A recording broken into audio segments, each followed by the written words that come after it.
Hey guys, welcome to the help screen, and this is how to play Naruto Storm 4 with controller on PC. So guys, in this video, I'm gonna teach you how to properly set up your controller if you own Naruto Ultimate Ninja Storm 4 on Steam.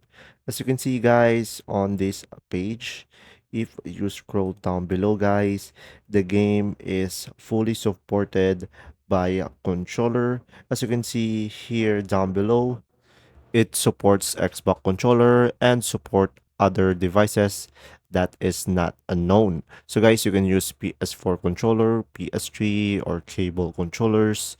And once you have your controller connected to your PC guys, just go to the library here on the Steam.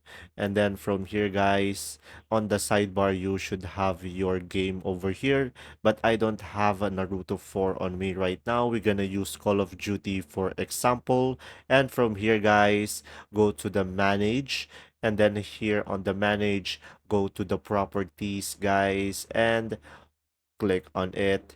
And then after that, you should go to the controller tab over here. And from here, guys, make sure you select this button and enable Steam input. And from there, guys, when you launch the game, you'll be able to play with your controller. And there you go. If this video was helpful, please like and subscribe. And thanks for watching. See ya.